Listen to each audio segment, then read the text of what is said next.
Hi guys, কি খবৰ? আশা কৰোঁ আপোনালোক সকলো ভালে আছে আৰু মই বৰ্তমান ঠিকে আছোঁ। আৰু আজি নতুনকৈ আকৌ এটা ভিডিঅ' আৰম্ভ কৰিছোঁ। আপোনালোকৰ সকলোকে মই নতুন ভিডিঅ'টোলৈ স্বাগতম জনাইছোঁ আৰু চাই থাকিব শেষলৈকে, আৰু শেষত জনাবলৈ নাপাহৰিব কেনেকুৱা পালে। আৰু এতিয়া আছোঁ মই মাহঁতৰ ঘৰত। মানে আজি হৈছে শনিবাৰ, স্কুলৰ পৰা ঘৰলৈ আহিলোঁ মাহঁতৰ ঘৰলৈ। আৰু মাহঁতৰ ঘৰলৈ আহিলোঁ মানে আজি টাউনলৈ যাব লাগিব মাৰ লগত।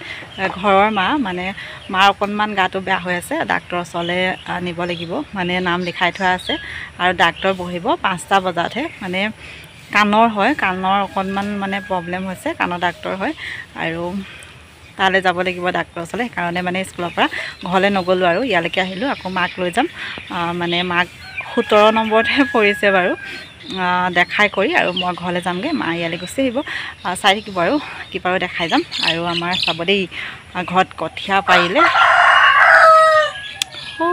দেখিছেনে? একদম কঠীয়া সেউজীয়া হৈ আছে ধুনীয়াকৈ। বৰষুণ দি আছে দেই, এতিয়াও চিপ চিপকৈ অলপ অলপকৈ বৰষুণ মানে দি আছে। একদম ধুনীয়া হৈছে কঠীয়া। নাযাওঁগৈ আৰু পথাৰলৈ, পূৰা বোকা হৈ গ'ল। চাই থাকিব আৰু টাউন যাম এতিয়া। কিবা কিবি এটা মানে খাই লওঁ। মায়ে লিচু পাৰিছে, লিচু খাম এতিয়া আৰু ঘৰলৈও লৈ যাম। আৰু পাপা ঘৰত নাই যিহেতু, পাপা মানে বাহঁতৰ ঘৰলৈ গ'ল তিনিচুকীয়ালৈ। আৰু বাহঁতৰ ঘৰলৈ গৈছে, লিচুও লৈ গৈছে আৰু আম লিচু এইবিলাকো লৈ গৈছে। আৰু মই নহাকৈও হৈছে দেই ঘৰ ৰখিবলৈ এতিয়া, মানে যিহেতু ভণ্টি আহিলে ঘৰলৈ, মায়ে ভণ্টিৰ ঘৰত আছে। আৰু এইফালে মায়ে লিচু পাৰিছে, এইফালে এয়া ঘৰৰ লিচু কি ধুনীয়াকৈ পকি আছে চাওক। খাবলৈ কেনেকুৱা? বেলেগ মজা। লিচু লৈ যাব লাগিব ঘৰলৈ। লিচু খাইছোঁ এয়া। বহুত মিঠা হয়, একদম বহুত মিঠা মানে।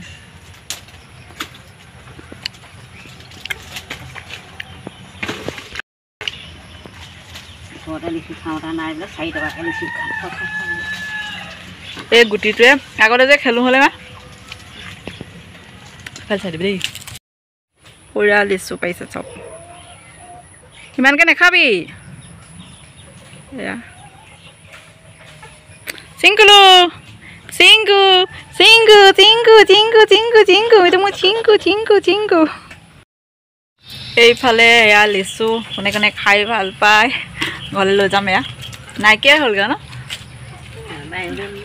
পাপাই তাৰমানে বা ঘৰলৈ লৈ গৈছিলে, তিনিচুকীয়ালৈ বা এটা ঘৰলৈ গৈছিলে আৰু লৈ গৈছে। আজি আহি আছে পাপা বাৰু, ঘৰত নাছিলেই হ'লে। আৰু এতিয়া যিহেতু ভণ্টি আহিলে সেইকাৰণে মই নহাকৈও হৈছে আৰু ঘৰ ৰখিবলৈ। আৰু এয়া এতিয়া মই ঘৰলৈ লৈ যাম।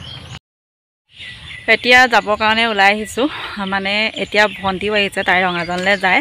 মা মানে ওলাইছে যিহেতু এতিয়া বাজিছে 4টা বাজিলে। মানে তাই সেইদিনাখন তেজপুৰৰ পৰা যে আহিছিলে, তাত মানে তাইৰ চাইকেল আছিলে। আৰু চাইকেলখন যিহেতু সেইদিনাখন গাড়ীখনত আনিব নোৱাৰিলে, থৈ আহিলে তাত। আৰু তাইৰ লগৰ আছিলে। আৰু আজি তাইৰ লগৰজনীয়ে মানে বাছত আৰু লাইন গাড়ীত মানে চাইকেলখন উঠাই দিছে।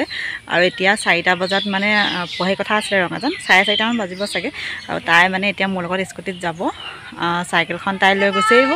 আৰু মা মানে ওলাই আহিব, মায়ে মই টাউনলৈ যামগৈ। সেইফালে এজনী ওলাই আহি আছে, চাইকেল আনিবলৈ যায়। চাইকেল মানে গাড়ীত পঠিয়াই দিছে আৰু। হাই কৰি এতিয়া দুজনী গৈ থাকোঁ। খোল এইখন খোল।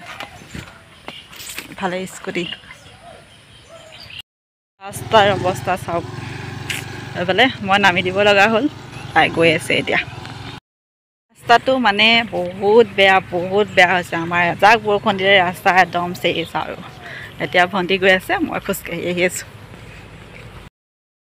ৰঙাজানত ৰখি আছোঁ সিফাল চাইডে।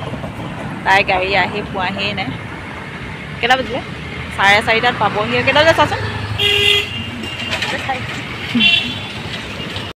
মানে ভণ্টি চাইকেল আহি গ'ল, তাই যাবগৈ এতিয়া।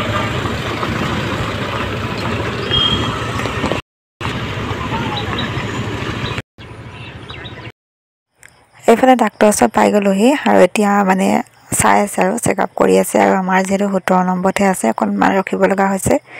আৰু এইফালে বহি আছোঁ আমি বাহিৰতে। আৰু